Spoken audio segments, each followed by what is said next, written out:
So, as many of you are aware, there is a kind of a long and somewhat convoluted history related to the seminar that we'll be presenting this noon.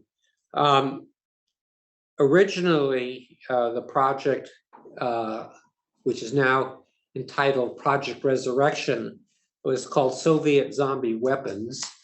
I still prefer, that title, but there were concerns from some of the interested parties that were we to use that it might be misinterpreted, and they were wary of being made fun of if the sponsors. So we changed the title, but the theme remains, very much the same, and it really builds on a lot of work that we have been conducting over the years. Dealing with military innovation, both in the United States, in the Soviet Union, and then Sarah and Hanna have been involved in a project along with Sam Meyer that will yield a book very shortly. We just sent off the page proofs over the weekend. At Stanford University Press will be publishing on radiological weapons, and all of these have a dimension of the life cycle of various weapon systems in different countries.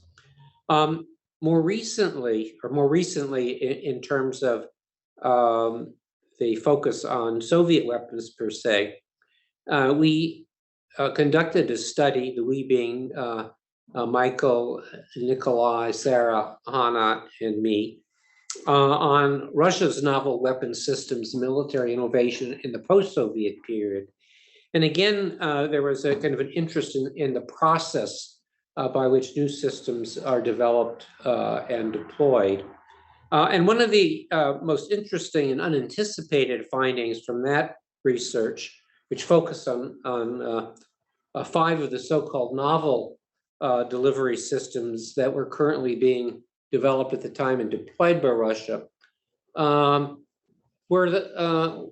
the fact that based on our research, we found that for one reason or another, none of these, or all of these 5 weapon systems had antecedents in the Soviet period, and that, again, for various reasons, these systems were not fully completed during the Soviet period and were abandoned only to be dusted off more recently.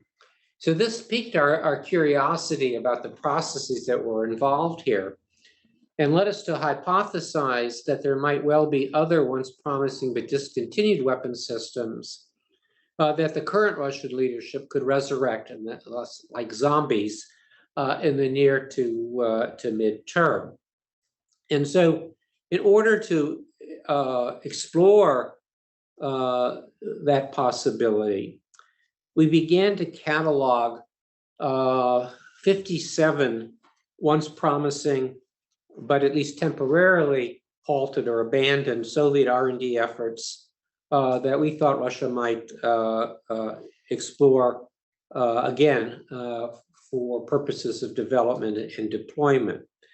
This data mining activity fell largely to Michael Duitsman, and he worked very hard with Russian language sources for the most part to examine these systems, informed in particular by Nikolai's firsthand experience in the Soviet arms control and defense sector, but also with input from other CNS experts, not only the presenters here, but in particular Alison Burke and Sig Hecker. And we really focused our exploratory efforts in 6 domains, some of which we were more familiar with than others when we began the project. One of them was in the biotechnology and human enhancement sphere. Another one dealt with electronics and electromagnetics. A third focused on energy and propulsion systems. A fourth dealt with hypersonics and missile systems. A fifth dealt with materials and agile manufacturing. And finally, for the purposes of our data mining exploration, we also looked at the topic of space. So before I give the floor to Michael to showcase some of the data mining catalog that he generated, I wanted to highlight one additional key premise informing our research approach. And that is that it is possible to conduct such research without access to classified information, a premise that the Department of Defense, I think, still finds difficult to accept, but which I think we demonstrated indeed was not only possible, but actually, quite compelling.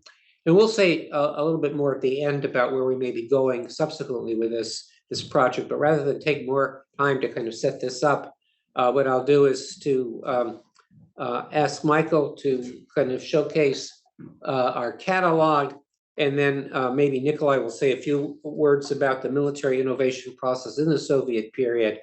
I'm not sure what Betty's going to say, but I'm sure she'll have something profound to add to the conversation, Sarah.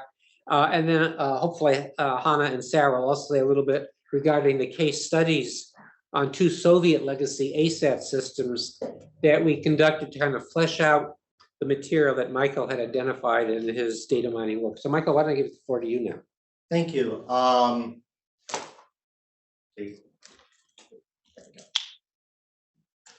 So one of the major features of this project, as Dr. Potter noted, was the use of the reliance on open source information, which, as I'm sure you know, many of my colleagues here at CNS use quite a bit.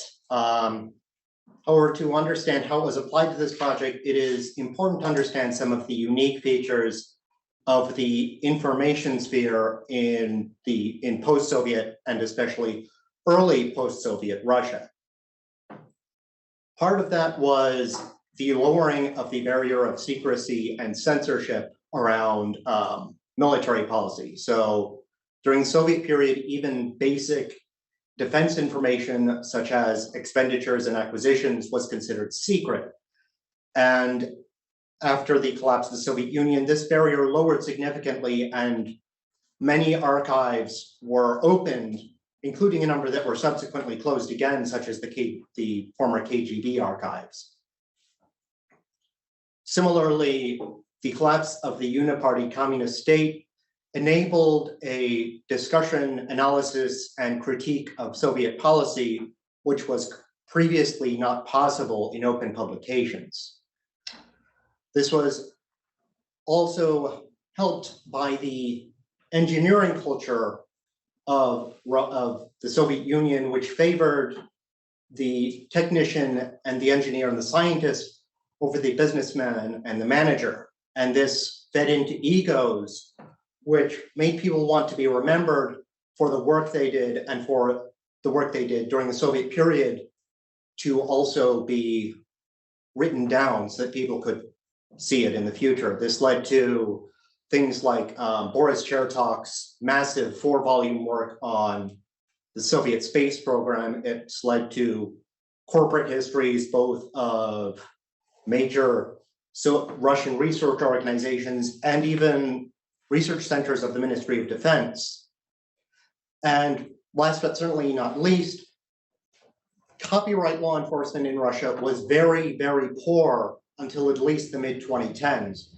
So it was not uncommon for entire books to be scanned and uploaded to the internet. And that has ensured that we have access to materials that we certainly wouldn't have, say, if we were researching the United States from Russia, because the United States is much more active in enforcing copyright law and removing copyright violating material from the internet.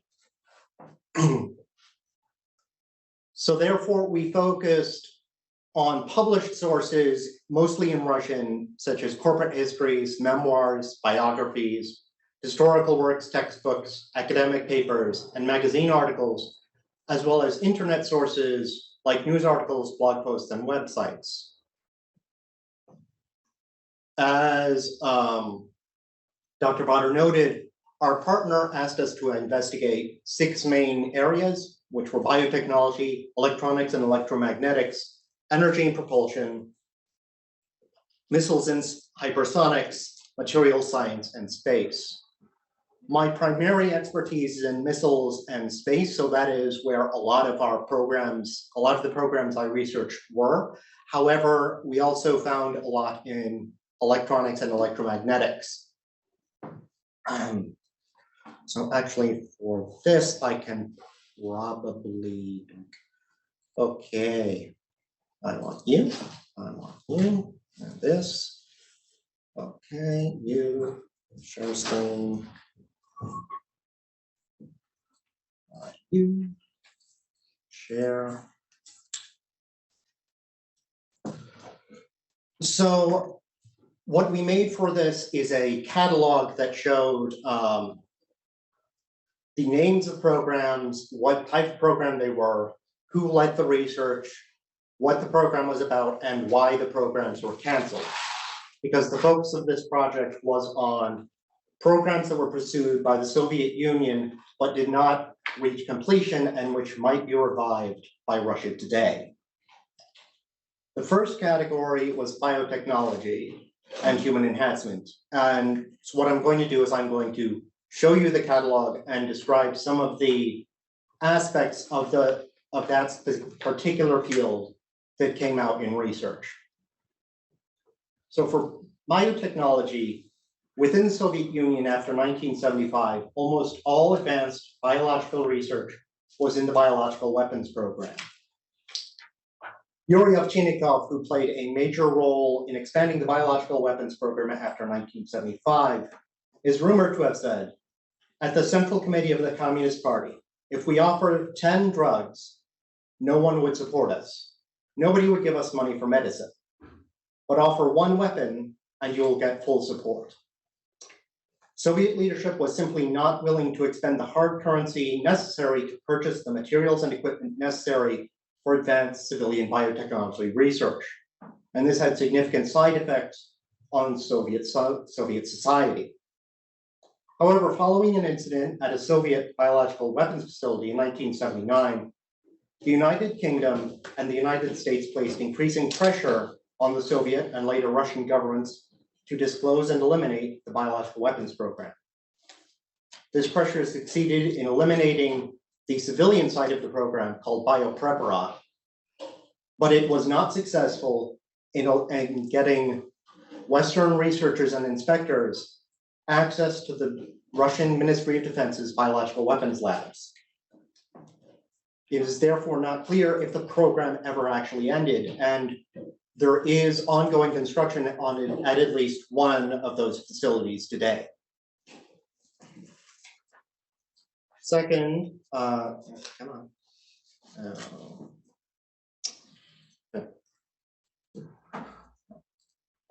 was electromagnetics and electronics. And although microprocessors and computers are traditionally viewed as a weakness of the Soviet Union, Soviet engineers and researchers were very skilled at creating specialized electronics for mostly defense purposes. For this project, we focused largely on laser research. The Soviet Union made large early investments in laser technology and its development. However, these investments were not driven by technical merit alone. Over-optimistic interpretation of initial results led Soviet leadership to expect operational systems much earlier than was actually possible.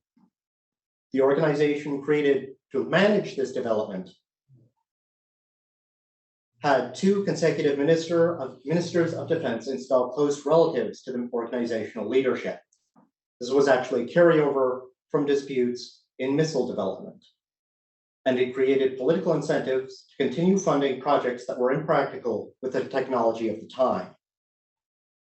However, some of these projects are viable today, and we have seen one of them enter service as the Peresviet laser deployed near Russian mobile ICBM bases. For energy and propulsion, like the United States, the Soviet Union pursued the development of novel nuclear power systems and their applications. Some of these technologies were sought for the same purposes. Both the United States and USSR researched nuclear aircraft propulsion for strategic bombers. However, early successes with ICBMs and the lack of an equivalent to the US Air Force's bomber mafia led the Soviet Union to abandon this work before the United States, although nuclear ramjets would reappear early in the 1980s for a project about which we know very little. Other research needs were rather unique to the Soviet Union. Although both the United States and Soviet Union pursued small portable nuclear reactors for military use, the Soviets had an additional need for remote locations in the Far East and Siberia. Many of these were not reachable by ship or land for most of the year, which made conventional coal, oil, or gas power untenable. One approach tested was the use of land mobile power plants, of which one was built and deployed in the 1960s, and this idea was revived in the 1980s. Similarly, both the United States and Soviet Union produced small nuclear reactors for satellites. However, while the United States only launched one example, the Soviets launched more than 30. These were necessary for the US-A naval radar satellites, also called RORSATs, or Radar Ocean Reconnaissance Satellites, which played a crucial role in monitoring the US and NATO fleets. This remains an important task for Russia. However, advances in space-based radar mean that future incarnations of such a project would likely use a synthetic aperture radar at a much higher altitude, and would therefore not need a nuclear reactor, which was necessary for the RORSATs because they orbited at very low altitudes.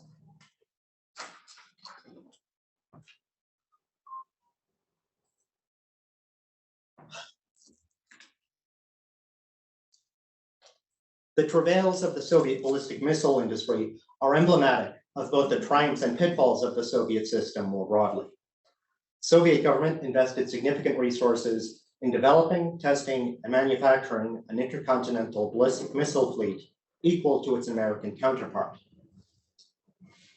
By the 1980s, Soviet missiles had exceeded their American counterparts in size, complexity, and payload. However, this was a very diverse fleet, and in 1980, three ICBMs were in simultaneous production, and a further 2 were expected to enter service by the end of the decade. This was not due to technical merit, but because the Soviet ballistic missile development system was perhaps the single most politicized military program in the Soviet Union. At any given time, there were at least 2 design bureaus competing for any land-based ballistic missile program. These competitions could be exceptionally acrimonious, with defense leadership openly berating leading researchers, and there was significant infighting between different parts of the Ministry of Defense and defense industry. During the 1980s, many Soviet defense projects were amalgamated to different umbrella programs. The SP-2000, also called Protivodeyствие, was created in 1987 as an umbrella project for nuclear triad modernization. These projects were primarily concerned with increasing the survivability of nuclear systems through methods such as increasing silo hardness, implementing radiation-hardened electronics, and shortening boost times. This created a broad research base that current programs such as the Disarmament heavy ICBM are taking advantage of.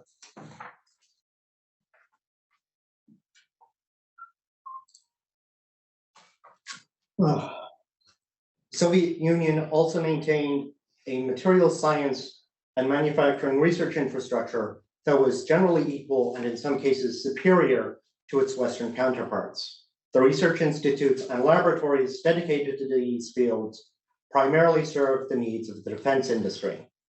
In most cases, developments in materials science and manufacturing were driven by defense industry requirements rather than vice versa.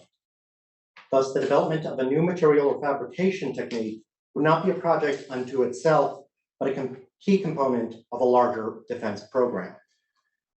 This led us to some research challenges.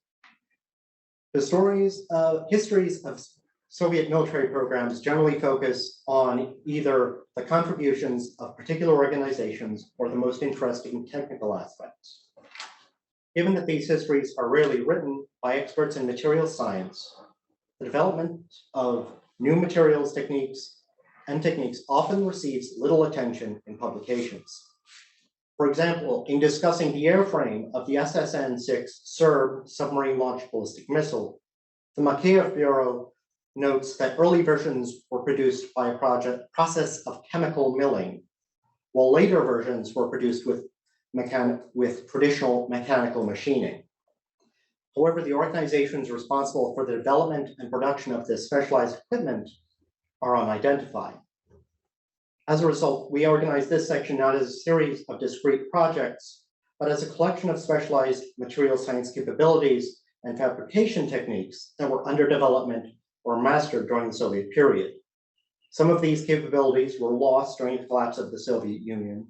Some of them are dormant, and others remain in use today.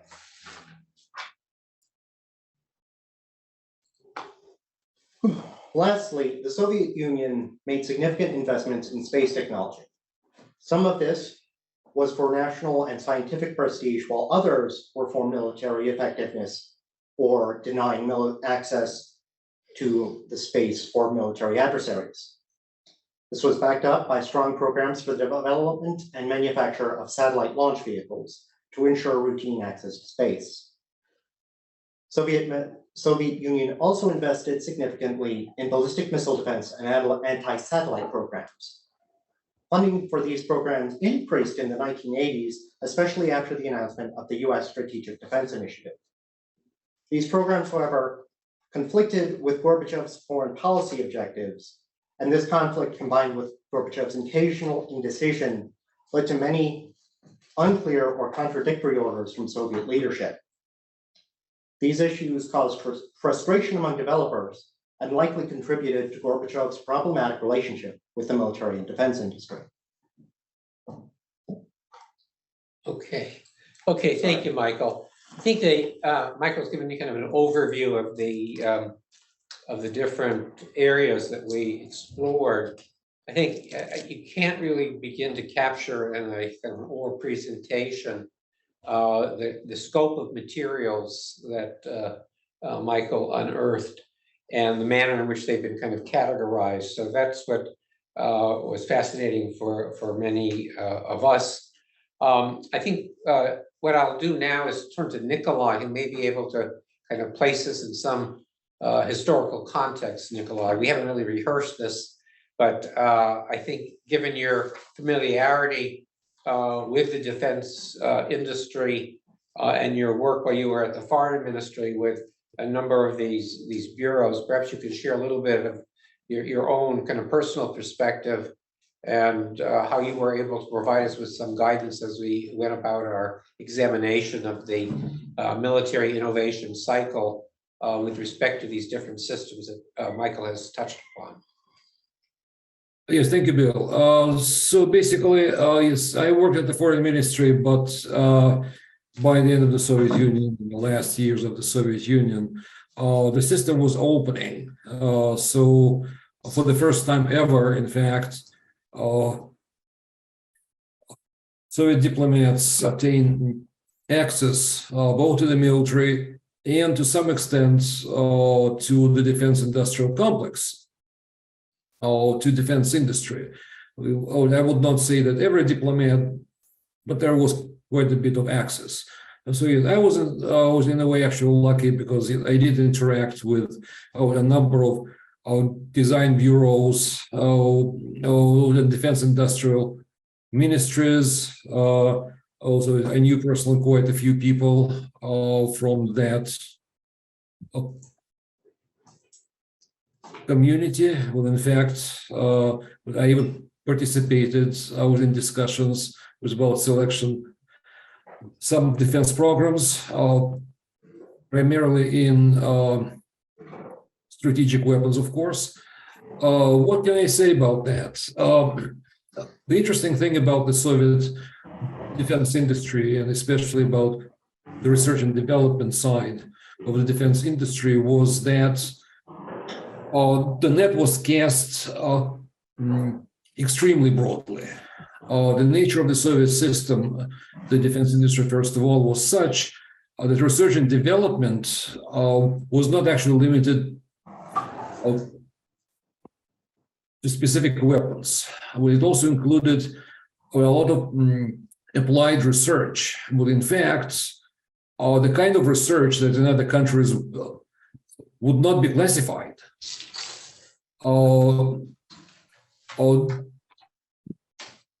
Defense industry and design bureaus even pursued quite a bit of fundamental actually research programs. Its funding was almost unlimited. So in fact, yes, scientists did have an opportunity to pursue their curiosity without too many restrictions. This has left an extremely broad legacy that could be used during the Russian period when funding became much more constrained. As our research projects demonstrated, almost without exception, the Russian research and development programs have been based on Soviet legacy. This continues actually even until today, and we now know that the Moscow Institute of Thermal Technology is pursuing a modification of Yar's ICBM, the strategic missile, that does in fact repeat the project that was launched by the Yuzhny Design Bureau, now in Ukraine, in Dnipro, that was pursued in the late 80s, yes, and then was of course abandoned in 91, 92. So yes, and we now see actually that old project being currently, as of this moment, pursued by a different design bureau now in Russia. That said, I would not actually say that it's always a complete continuation, direct continuation of Soviet programs, and that's important to understand. So yes, almost all R&D programs in Russia are based on legacy Soviet programs, but there are at least two other kinds of variables, and I think that the identification of these is a very valuable outcome of the project. Also, one is the mission fit. So the field, the legacy is extremely broad. So the selection from that legacy, what should be pursued, to a large extent is determined by what the Russian military actually would like to see, by the niche that the Russian military would like to fill. And the third variable is institutional support. Well, it's not just something that lies in archives. The programs that are resurrected are the ones that have an institutional power behind them. A design bureau or now a state corporation that used to pursue these programs back during the Soviet period. Sometimes even the same people basically still work, who began careers still in the Soviet, most in the Soviet period. So they have lobbying power to obtain funding. So a combination of these three variables, the availability of legacy, the mission fit, and institutional support, can actually help predict the Russian research and development programs for the future. And I think that's a truly kind of the important finding, or at least a hypothesis that, of course, does need more work, that has resulted from our effort. Thank you, Nikolai. That's, I think, very helpful in terms of kind of placing some historical perspective and also providing some kind of theoretical dimension to the work that we have done.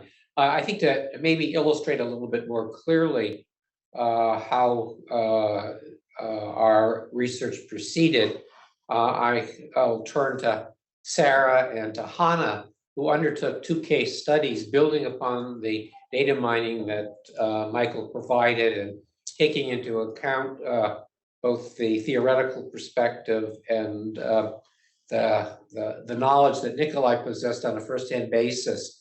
So perhaps if either of you would like to say a word or two about the Soviet legacy ASAT systems that you looked at, just give you a flavor perhaps for the audience who may want to see how we kind of applied the data from the catalog to these case studies. I don't know who would like to go first. Hanna, okay.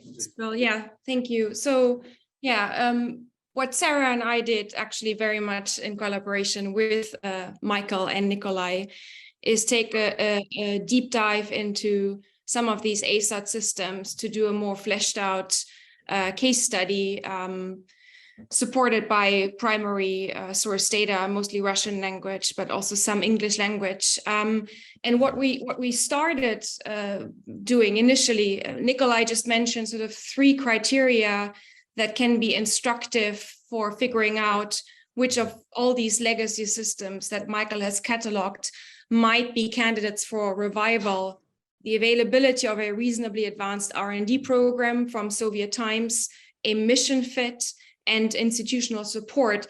And what we did initially before looking towards some of those older ASAT systems is look at a system that was actually tested by the Russian Federation in November 2021, and that is the Noodle ASAT interceptor. The Russians shot that into space in November 2021 to destroy an old Russian satellite at an altitude of about 550 kilometers. And what we then did is really trace the history of that system and the predecessor systems on which Noodle was based, sort of through the innovation cycle using open source data. And we found indeed that the 3 criteria that Nikolai mentioned appeared to apply for the Noodle. So first of all, it was based on a multi-decade R&D program, starting with a system called A135, and also the A925 interceptor, which had featured an initial ASAT capability. So the availability of an advanced R&D legacy program was in place. There was also the mission fit, because the Noodle was essentially representing a mirror program to the mid-course intercept capability that the US had been developing since the early 2000s. And we had the criterion of institutional support in place, because Almaz Ante, which was behind Noodle, had incorporated several Soviet-era design bureaus which had worked on those earlier predecessor systems to Noodle. And so we felt that that the Noodle system highlighted the relevance of those 3 criteria. And what we then did, Sarah and I, was to look at 2 of those systems from Michael's catalog that had been discontinued by the early 90s. And so the first of those is the Nariad V system, which is an interceptor that was designed and conceived to travel into space on board of a regular silo-based missile, an SS-19 missile, upgraded with a highly maneuverable upper stage that was later declassified for civilian use, known as the BRIS-K. What we then basically did is we collected all information we could find on the Nariad V in Russian language, anything that had been written and available in the open source, to trace again the history of the program since its inception through the innovation cycle. It had competed with another system, the IS, which stands for Истребитель Sputnikov, which means translated destroyer of satellites, which went through multiple sort of generations in the 1970s. The development of that IS system had been affected also by the Cold War and US policy towards the Soviet Union, because the Soviet Union wanted to try to stop the SDI program through public diplomacy, and so at some point the leadership felt that they should stop with full-scale testing of that IS system, and the Soviet Foreign Ministry tried to stop it at multiple times, but there was pushback from the Soviet defense industry. But then there was also this conceptual work for a competitor system to the IS, which eventually became known as this Nariad, and then Nariad V, which is a more advanced version. And so, we sort of write out the history. I won't go further into detail, except to say that individual components of that system were tested in the 80s and actually into the early 90s, but there was never sort of full-scale testing of the system as a whole. And Gorbachev in 1987 actually wanted the program sort of to be completely discontinued because he felt that it contradicted Soviet policy aimed at preventing an arms race in space. But yeah, component testing continued into the early 90s. And so we write out that history of the program and then try to judge its prospects for resurrection against the three criteria that we developed. And we basically conclude or argue in the study that it satisfies conditions 1 and 3. Condition 1 being the availability of a relatively advanced legacy R&D program. We feel that is in place for Nariad V. And condition 3 is the institutional support, because the original design bureau behind Nariad V, which is the Salute Design Bureau, continues to be part of another defense enterprise that is still active in Russia today. What we're less sure is about the mission fit today, because Nariad V was basically conceived to have the capability to target a limited number of really large satellites, which might not be so suitable for the threat environment in space today. And also it has a very long response time.